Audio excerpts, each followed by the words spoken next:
just got to keep at it. Hey there, how you doing today? Thanks for joining me for another episode of Bitcoin and Coffee. I'll be your host, Eugene Forrest. So, what are we looking at today with the cryptocurrency markets? Well, we got a market cap of $142.9 billion. That's absolutely fantastic. 2017 so far has been the year of cryptocurrency. It seems like no matter what kind of cryptocurrency you bought, which one you invested in, as long as you've held through, you've made some money. Looks like a lot of these case scenarios, you've more than doubled your money. That's half of what's helping to flood everybody into cryptocurrency. It seems like here in 2017, this is the way to make some money without breaking your back over the situation. So what are we looking at? We got 9.5 billion traded in the last 24 hours. That's absolutely fantastic. We've seen highs up near 10 billion. When all this money's trading around, you could never tell what the market's going to do. Your coin could be the next one to shoot up, right? We got a BTC dominance of 45.4%. That's all right. There's so many cryptocurrencies out there. It's hard for BTC to hold on to all $143 billion worth of this market cap. And especially right now with Bitcoin Cash and Monero being up so much. It looks like we got Steamback Dollar up as well and Ripple. Yeah, of course it's hard to hold on there to the 50%. They're all sliding backwards. So what do we got? We got Bitcoin coming in at $3,928. Yeah, it's testing the $4,000 support line. Apparently it's fallen below it here. This has a lot to do with everything that's happening with Bitcoin Cash. People, drawing lines on the sand and taking sides and trying to figure out what's what. It seems like Bitcoin Cash has supposedly become more profitable for mining. Then you got to take into miner fees and they come back to even. These chains adjust for difficulty. Apparently Bitcoin has dropped behind on, activating segregated witness because these blocks are taking a little longer than what they're supposed to be, and Bitcoin Cash blocks have pumped up. It looks like some of the mining pools have moved over. Only time's going to tell. The market will determine what's what here, and I do have faith in BTC. I'm sure that this Bitcoin Cash thing is going to be a fluctuation, back and forth of pumps and dumps, people trying to make money, get rich quick, and then after a little while here, it'll burn out and fizzle out probably. But as always, we got to sit here and we got to keep our ear to the ground. We got to keep our eye on this stuff and see what's going on. You never know what's what. So we got Ethereum taking 5.1% hit today. That's really not that bad. They're on the other side of $200. They had some big gains yesterday, coming in at $312. And that's absolutely fantastic. Ethereum always has everything going for it with all these ICOs. They got Plasma coming out. There's always new technologies with the development team of Ethereum. Like I said, we got Bitcoin Cash making some big gains today, up 11.2%, coming in at $712. This is probably mostly due to the fact that they're mining had become more profitable. It looks like a little under 30% has jumped BTC network and jumped over to Bitcoin Cash. But they're going to be having their mining adjustment here soon, and then it should be back to just as profitable. The big determination here is going to be determined on the fees. Bitcoin Cash doesn't have really any fees on the network. Bitcoin does. So that's, used to determine the value as well. So it could be breaking even here pretty soon. Let's hope for that, and not that everyone floods over to Bitcoin Cash because they think they're going to make more money on it.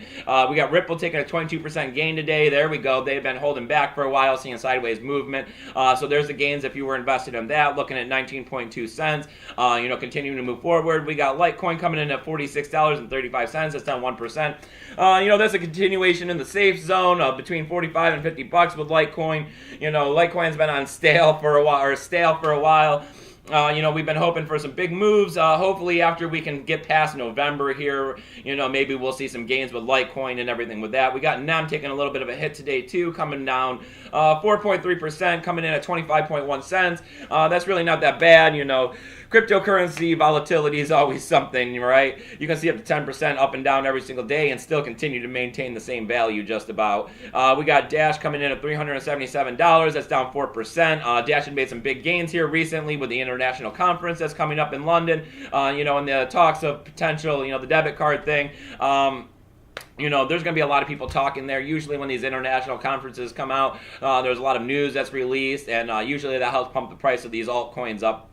So, hopefully we'll be seeing some new news out of that, and hopefully Dash and everything else will continue to get a price boost from this. We got Monero. There's some of those gains we were talking about. We're up 10%, coming in at $90.89. We're still waiting to have the South Korean exchange added over there. We don't know if when this happens, if this will continue to pump the price up more, if the price has already been pumped due to this fact and will continue along at the same price, or potentially see a drop. We got Ethereum Classic coming in at $13.95. That's down 0.9%, 1% sideways movement. That's Nothing to be worried about at all. We got Zcash coming in at $228. That's down 9.2%. Not the greatest there, but still holding well above that $200 line, above the 225 line. So, I mean, hopefully today's just a day of red, and we'll see some corrections tomorrow, and everything will be back in the green. Hopefully the green will be more than what we're seeing today in the red. We got Steam pulling back, and Steam back dollar catching up a bit. We're down 7.7%. That's $1.27 for Steam. That's okay with me. You know me, I like my Steam around $1.10, $1.05. We got Steam back dollar coming in at 92 cents. That's up 16%. That's pretty good. If you had bought in on that yesterday. Steam back dollar is supposed to be pegged to the buck, so it's still below $1. Shows me that these altcoins got room to grow. So what do we got today on Bitcoin and Coffee? Well, news is a little tight today. We got the Enigma hack. These hackers got 1.5 thousand Ethereum. That's about $500,000. They went around in the Slack and emails for Enigma saying that they had a special address for pre-ICO sales. People fell for this. They went ahead. They sent them Ethereum. They got about $500,000 in hacks. This is going to be a continuation into the future. That hackers are going to grow everywhere. As these people start getting smarter, it's a lot easier to go out there and use technical skills that you have on computers to go out and get free money pretty much in comparison to going out there in the world and busting your back for what's minimum wage here in the United States, $8.10. I mean, that's under $300 a week. That's really hard to live off of. Due diligence is going to be your own responsibility as we move into the future. Technology isn't only going to be something that you use to better your life and communicate with everyone else, but it's also going to be how you do your personal banking and how you keep your finances. So you have to make sure that you're on top of this stuff and that no one else is able to get access to it, because your money's your money and no one's going to give it back to you when it's gone. So what else we got here on news? Well, we got the Philippines. They got their first exchange pretty much, and this is great. Having local exchanges on the ground in locations of your country or region is what we need. We need places that are local, that are able to, work with the local bank so you can use your credit card or debit card or bank account, because that's always the kink in the chain, is going from fiat cash into cryptocurrency. There's always so many laws and governments, and everyone likes to get involved right there at that moment of, changing the US dollar into Bitcoin or whatever cryptocurrency you're working at.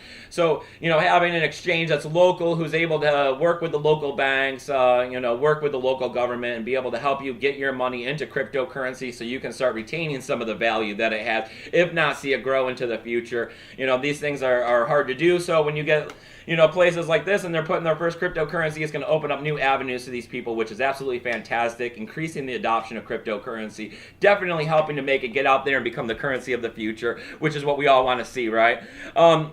We also got 50 exchanges have filed for licenses in Japan. This is a continuation with Southeast Asia. I mean, it's growing over there. They're really one of the first forefront of, cryptocurrencies. They've started making it a lot more legal over there. Their governments are looking at it in a favorable light. They're trying to help regulate it so that the governments can feel comfortable about these cryptocurrencies. They got exchanges pumping up all the time. Every time you go to look at these prices, it looks like some Asian country, China, Japan, South Korea, they're the ones that are pumping these prices up, as much as they're getting pumped. They look like they're controlling anywhere between 40 to 60% of the volume half the time. They're major players over there. So us as Americans, yes, they say cryptocurrency is spoken in the American language, but even though we're sitting here and we're all talking English and everything, and we're worrying about cryptocurrency and we're trying to figure it out and we're developing it, the Asians are the ones that are over there that are giving it value and pumping up these market prices. So we have to constantly be aware of what's going on. The fact that they're getting more exchanges is wonderful. You can see that they're definitely investing it over there, trying to make it a passive form of income. We're all trying to figure out how we can have this cryptocurrency make us more money so that we can take it easy a little bit and stop slaving away so much of these 9-to-5s. But as always, you got to do your due diligence. You got to know what you're doing. You got to keep your cryptocurrency safe. Hackers are out there. Exchanges are going to rip you off. You can't trust anyone but yourself when it comes down to your money, right? So if you like everything that's going on here on Bitcoin and Coffee, I need you to hit that subscribe button.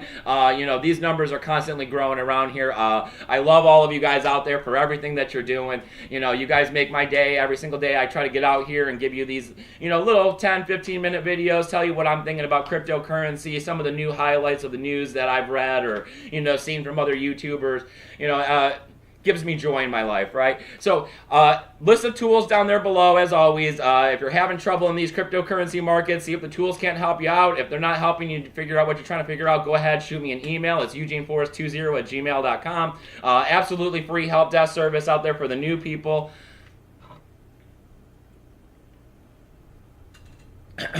Ooh, all right. So, there's donational addresses down there, like I keep saying, totally unfunded around here. I do this as a hobby on my free time, trying to help you guys out, trying to help myself out by, communicating with more people that are into these cryptocurrency markets.